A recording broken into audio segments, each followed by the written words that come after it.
عظمت بھی بڑی تھی تو مصیبت بھی بڑی تھی. عظمت اتنی قبلہ کہ جنت سے کپڑے آئے اور مصائب اتنے کہ کفن کے لیے کپڑا نہیں. اس دین کے لیے اجڑ گیا زہرا کا گھر. اللہ اکبر. جس شہزادے کے آج مصائب پڑھنے ہیں اسے شہزادہ قاسم کہتے ہیں, یتیم حسن کہتے ہیں. عزادارو, اس شہزادے کی اس طرح پرورش کی اس کی ماں نے کہ اس نے بچپن میں ہی مصائب برداشت کرنا شروع کی. ابھی چند سال کے تھے کہ بابا کے جگر کے ٹکڑے دیکھے. ابھی چند سال کے تھے کہ پھپھیوں کے بین دیکھے بابا کی میت پر. ابھی چھوٹی عمر تھی کہ باپ کے جنازے پر تیر دیکھے. ابھی چھوٹی عمر تھی کہ 2 دفعہ اپنے بابا کا دھلتا ہوا کفن دیکھا. اللہ, یہ شہزادہ قاسم. اور امام حسین نے اس کو اس طرح پالا ہے, خدا کے سب روایتوں میں ملتا ہے. امام حسن کی شہادت کے بعد حضرت قاسم ہمیشہ سینے پہ سلاتے تھے. جو بھی چیز آتی پہلے قاسم کے لیے بعد میں اکبر کے لیے. اور ارباب تاریخ لکھتے ہیں کہ جب بھی امام حسین اپنے بیٹے اکبر کو, جو بہت پیارا تھا حسین, اپنی گود میں بٹھاتے نا, تو قاسم آتے فوراً ہی جناب اکبر کو اٹھا دیتے کہ کہیں قاسم کے دل میں یہ خیال نہ آئے کہ میرے بھی بابا ہوتے, مجھے بھی ایسے پیار کرتے. اجرکم بر اللہ. عزادارو, یاد رکھو, ہر ماں کی خواہش ہوتی ہے کہ میرا بیٹا جب جوان ہوگا, ان کے نوکر ہیں, اگر کوئی غیر شرعی کام نہ ہو آپ کی شادیوں میں تو آپ کے اہما آپ کی خوشیوں میں شریک ہوتے ہیں. اور جب آپ اپنے بچوں کی شادی کر لیں, میرا ایک مشورہ ہے, شادی ہو جائے, شام کا وقت ہو, تو اپنے جوان بیٹے کے گلے میں باہیں ڈال کر کربلا کی طرف رخ کیا کرو اور کہا کرو حسین تیرے اکبر کا بڑا ارمان ہے, حسین تیرے قاسم کا بڑا ارمان ہے. اجرکم اللہ. عزادارو, ارباب تاریخ لکھتے ہیں کہ جب شام غریبہ تھی نا, شب عاشور, یہ روایت شب عاشور کی ہے کہ جب شب عاشور تھی نا, ساری مائیں اپنے اپنے بچوں کو لے کے بیٹھی تھی. کوئی کہہ رہی تھی اس طرح لڑنا کال بیٹے کہ ہمیں شرمندہ نہ ہونا پڑے. اون محمد کو اپنی ماں بتا رہی تھی, حضرت علی اکبر کو اپنی ماں بتا رہی تھی, حضرت قاسم کو اس کی ماں کہتی ہے بیٹا دیکھو کل اس طرح جنگ کرنا کہ لوگ یہ کہیں کہ یہ علی کا پوتا ہے. حضرت قاسم رو کر کہتے ہیں اماں یہ میرا وعدہ ہے, کل میں اس طرح جنگ کروں گا کہ ہر کسی کی لاش آئے گی, میری لاش کے ٹکڑے آئے گے. اجرکم اللہ, اجرکم اللہ, قسم سے انشاءاللہ. یہ باتیں ہو رہی تھی کہ اس رات ڈیوٹی تھی خیام کے باہر جناب عباس کی اور جناب علی اکبر کی. حضرت عباس کہتے ہیں علی اکبر کل جب صبح ہوگی سب سے پہلے میں جاؤں گا. حضرت علی اکبر کہتے ہیں نہیں چچا جان, آپ کل پہلے نہیں جائیں گے. کیوں؟ اسی لیے کہ آپ میرے بابا کی کمر کا زور ہے, اگر آپ چلے گئے میرے بابا کی کمر ٹوٹ جائے گی, پہلے میں جاؤں گا. حضرت عباس کہتے ہیں نہیں علی اکبر, آپ اپنے بابا کی آنکھوں کا نور ہے, آپ نہ جانا. یہ باتیں ہو رہی تھی کہ ادھر جناب قاسم نے یہ باتیں سنی, باہر نکلے, باہر نکل کر کہتے ہیں چچا عباس نہ آپ جائیں گے نہ علی اکبر جائے گا. سب سے پہلے میں جاؤں گا، نہ کسی کی کمر ٹوٹے گی، نہ کسی کی آنکھوں کا نور جائے گا۔ یہ سننا تھا کہ امام حسین نے جب یہ الفاظ سنے نا، امام اٹھے، سینے سے لگایا، قاسم ایسا نہ کہے، قاسم تو میرے بھائی حسن کی نشانی ہے، اور میرے بھائی حسن کی شکل میرے نانے محمد سے ملتی تھی، تو ایسی باتیں نہ کر۔ ارباب تاریخ لکھتے ہیں کہ شب عاشور ایک اور واقعہ شہید مطہری نے لکھا کہ امام حسین کی کرسی لگی ہوئی ہے، کرسی کے سامنے تمام اصحاب بیٹھے ہوئے ہیں، اور سب کے آخر میں شہزادہ قاسم بیٹھا ہوا ہے، لیکن نیچے نہیں بیٹھا، گھٹنوں کے بل کھڑا ہوا ہے، چھوٹی عمر ہے، قد چھوٹا ہے، سب کی باتیں سن رہا ہے۔ امام حسین بتا رہے ہیں کہ یہاں اکبر گرے گا، یہاں عباس کے بازو کٹے گے، یہاں مسلم ابن اوسجہ ہوگا، یہاں زہیر ابن قین ہوگا، یہاں حبیب ابن مظاہر کی شہادت ہوگی۔ حضرت قاسم غور سے باتیں سن رہے ہیں، اٹھتے ہیں، کہتے چچا جان کیا مجھے اجازت ہے کہ میں ایک سوال پوچھ لوں؟ کہاں پوچھو؟ کہ چچا جان انا فی یقتل، کیا اس لسٹ میں میرا نام بھی ہے؟ امام حسین نے جواب نہیں دیا۔ امام حسین پوچھتے ہیں کیف الموت عندک، شہزادے پہلے یہ بتا کہ تیرے نزدیک موت کیا ہے؟ یہ سننا تھا کہ شہزادہ قاسم نے اپنی آنکھیں حسین کے قدموں پر رکھی، رکھ کے کہتا ہے چچا جان اگر موت قدموں میں آئے اللہ میرا العصر تو شہد سے زیادہ میٹھی ہے۔ اللہ اکبر، شہد سے زیادہ میٹھی ہے۔ حسین نے سینے سے لگایا، کہا قاسم اس لسٹ میں فقط تیرا نام نہیں، اصغر کا بھی نام ہے۔ یہ سننا تھا کہ جناب قاسم نے رونا شروع کر دیا کہ چچا جان کیا اشقیاء میری پھوپھیوں کے خیموں میں جائیں گے؟ اصغر تو چلنے کے قابل نہیں ہے۔ کہا بیٹا اس کے دو جواب ہیں، تیری سوال کے دو جواب ہیں۔ ایک جواب تو یہ ہے کہ اصغر 3 مرتبہ ذبح ہوگا۔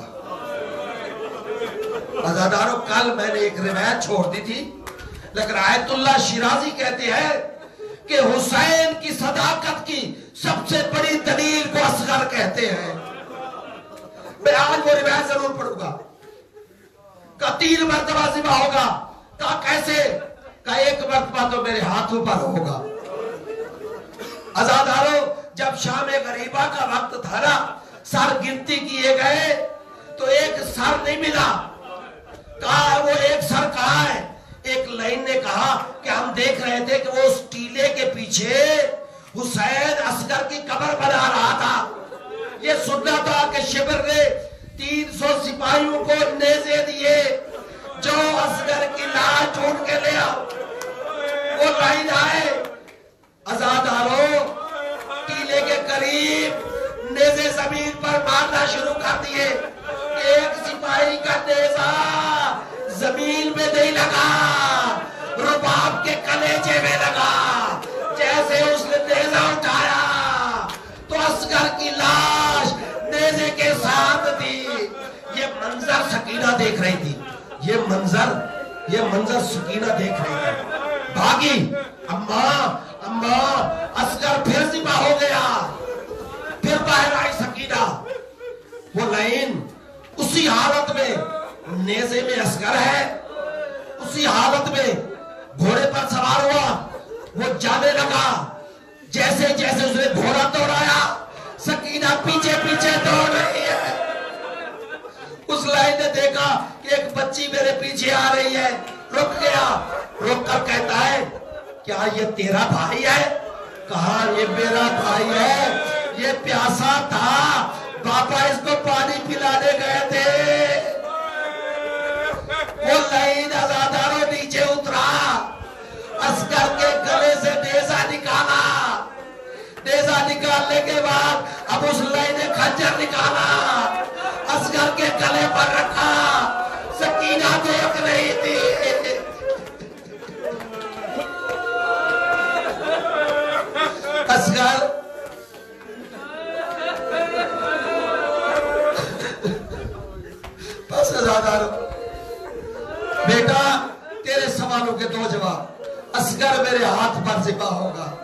اور تیری پھوپھیوں کے خیمے بھی نہیں بچیں گے، وہ بھی جل جائیں گے۔ بس عزادارو، حضرت قاسم باغ کے پاس آئے۔ حمید ابن مسلم کہتا ہے کہ عاشور کی ظہر تھی، میں دیکھ رہا تھا کہ ایک جوان نکلا، میں سمجھا یہ میدان میں جائے گا، کیونکہ جتنے بھی جوان خیموں سے نکلے وہ سیدھے میدان میں گئے۔ میں دیکھا اس جوان کا وجہ انہو کل قمر، اس جوان کا چہرہ ایسا تھا جیسے 14ویں کا چاند ہو۔ کہتا ہے میں اس کو بھول نہیں سکتا۔ مجھے یہ بھی یاد ہے کہ جب وہ خیمے سے نکل رہا تھا تو اس کے بائیں پاؤں کا تسمہ ٹوٹا ہوا تھا۔ کہتا ہے مجھے یہ بھی یاد ہے، میں کیسے بھلا دوں اس جوان کو۔ حسین کے پاس گیا، حسین سے کوئی بات کی، پھر حسین نے اس کو پتہ نہیں کیا کہا، پھر خیمے میں گیا، پھر وہ خیمے سے پھر حسین کے پاس آیا، پھر وہ خیمے میں گیا۔ علامہ شہید مطہری فرماتے ہیں کہ سب سے زیادہ موت کی اجازت لینے میں جو وقت لگا وہ قاسم کو لگا۔ جب بھی حسین کے پاس آتے نا حضرت قاسم بکا بکان شدیدہ، حسین قاسم کو دیکھ کر رونا شروع ہو جاتے۔ قاسم تو میرے بھائی کی نشانی ہے، اجرکم اللہ۔ بس عزادارو، حضرت قاسم خیمے گئے۔ اماں مجھے اجازت نہیں مل رہی، اماں مجھے اجازت نہیں مل رہی۔ اچھا بیٹا، تمہارے بابا نے ایک تعویذ باندھا تھا تمہیں، کہا جب مشکل آئے تو اس کو کھولنا، اب اس تعویذ کو کھولو، یہ مشکل ٹائم ہے۔ وہ تعویذ کھولا، اس پر عبارت تھی حسین بھیا میری طرف سے قاسم کی قربانی قبول کر لے۔ وہ تحریر اٹھائی۔ ایک اور روایت کی بلا یہاں پر علامہ شہید مطہری لکھتے ہیں کہ ماں نے یہ بھی بتایا کہ بیٹا تحریر بھی لے جا اور جاتے ہی اپنے چچا کے قدموں میں بیٹھ جا، اور لکھتے ہیں کہ جالا سالا قدمہ ہے، جاتے ہی قاسم اپنے چچا کے قدموں میں بیٹھ کر پاؤں پر بوسے دینے لگ گئے اور کہا چچا جان یہ عبارت جیسے حسین نے دیکھا تو کہتے انا للہ و انا الیہ راجعون۔ بس عزادارو، حسین اٹھے، قاسم کو سینے سے لگایا۔ قبلہ ایک ہمارے بہت بڑے عالم دین آیت اللہ لکھتے ہیں، علامہ تبریزی کہتے ہیں کہ جب حسین نے قاسم کے گلے میں باہیں ڈالی نا، قاسم نے حسین کی کمر میں باہیں ڈالی، کیونکہ قاسم کا قد چھوٹا تھا، حسین کا قد بڑا تھا، تو دونوں چچا بھتیجا اتنے روئے کہ ایک طرف حسین گر گیا، دوسری طرف قاسم گر گیا۔ کیوں؟ اسی لیے کہ کوئی چھڑانے والا نہ تھا۔ بس عزادارو، قبلہ یار شاہ صاحب استاد النبا کہتے ہیں کہ یہ واحد شہید ہے کربلا کا جس کی سواری خود حسین لے کر آئے اور اس کو خود سوار کرایا، لیکن سوار کرانے سے پہلے کیا کیا؟ حسین نے اپنا امامہ اتارا، اپنا امامہ اتار کر اس کے 2 ٹکڑے کیے، ایک سے جناب قاسم کے سر پر باندھا اور ایک ٹکڑے سے تحت الحلق بنا۔ حسین نے سوار کیا، جناب عباس سے کہا کہ اس کو دیکھتے رہنا، یہ تیرا شاگرد خاص ہے۔ جناب عباس نے اس کو روانہ کیا۔ بس زیادہ 2 جملے اور سن لیں۔ روانہ کیا۔ ارزق ایک بہت بڑا پہلوان تھا، عمر ابن سعد کہتا ہے ارزق اس کے مقابلے میں جا، وہ کہتا ہے اس بچے کے مقابلے میں، یہ میرا بیٹا جائے گا۔ ایک بیٹا گیا، جناب قاسم نے اس کو فنار کیا، دوسرا، تیسرا، چوتھا، جب اس کے 4 بیٹے مارے گئے پھر خود گیا۔ جناب قاسم نے وہ جنگ دکھائی کہ میدان میں لوگ کہنے لگے ایسا لگتا ہے جیسے کربلا میں علی آ گئے ہو۔ اجرکم اللہ۔ بس عزادارو، روایات میں ملتا ہے 180 کی روایت کم سے کم ملتی ہے کہ جناب قاسم نے قتل کیے، فنار کیے 180۔ جب فنار کر لیے تو عمر ابن سعد نے اعلان کیا کہ ایک ایک کر کے اگر جاؤ گے تو سارے مارے جاؤ گے، یہ سننا تھا کہ سب نے حملہ کر دیا، کسی نے تلوار ماری، کسی نے تیر مارا، کسی نے نیزہ مارا، سب نے حملہ کر دیا۔ یہ منظر دے کر جناب عباس برداشت نہیں کر سکے، گھوڑے پر سوار ہو گئے، نعرہ تکبیر بلند کیا۔ اور تمہیں قاسم یتیم سمجھ کے مارتے ہیں، میں آتا ہوں۔ یہ سننا تھا۔ جناب قاسم باہر نکلے، لڑتے لڑتے کہا چچا جان نہیں، یہ قاسم کی جنگ ہے، میں خود لڑوں گا، بس آزادارو۔ یہ باتیں ہو رہی تھی کہ ایک لائن نے جناب قاسم کی گردن میں نیزہ مارا، قاسم زین پر سنبھل نہیں سکا، قاسم زین سے اترنے لگا، قاسم کے پاؤں رکاب میں پھنس گئے۔ ان لوگوں نے گھوڑے کو دوڑانا شروع کر دیا، گھوڑے کو دوڑانا شروع کر دیا۔ کوئی تیر مار رہا تھا، کوئی پتھر مار رہا تھا، کوئی نیزہ مار رہا تھا۔ اس طرح حسین کو آواز آئی، چچا جان میری مدد کو آئے۔ یہ آواز حسین نے سنی۔ اس سے پہلے کہ حسین پہنچتے، مشرق کے گھوڑے مغرب، مغرب کے گھوڑے مشرق۔ عزادارو جب حسین اس میدان پر پہنچے نا، بس ایک جملہ اور سن لے، جب اس میدان میں پہنچے نا حسین نے چادر بچھائی، اپنا امامہ کھولا، اس کو چادر بنایا، وہاں پر بچھا کر قاسم کے ٹکڑے چننا شروع کیا۔ قاسم جتنا قاسم تھا اتنا ملا۔ آپ پوچھو باقی قاسم کدھر گیا؟ باقی قاسم گھوڑے کے سب لے گئے۔ حسین نے گٹھڑی اٹھائی، گٹھڑی اٹھا کر خیمے میں آئے۔ جناب زینب نے پوچھا بھیا قاسم، یہ قاسم ہے۔ حسین نے گٹھڑی رکھی، ایک طرف علی اکبر کی لاش، ایک طرف گٹھڑی، درمیان میں حسین بیٹھ گئے۔ آسمان کی طرف رک کر کے کہا اللہم تقبل من ھذا قربان، اے بار الہ حسین غریب ہو گیا ہے، مجھ سے یہ قربانی قبول کر لے۔ الا لعنت اللہ علی قوم الظالمین۔ ماتم قاسم، ماتم قاسم۔ ہائے ہائے جوان قاسم جوان۔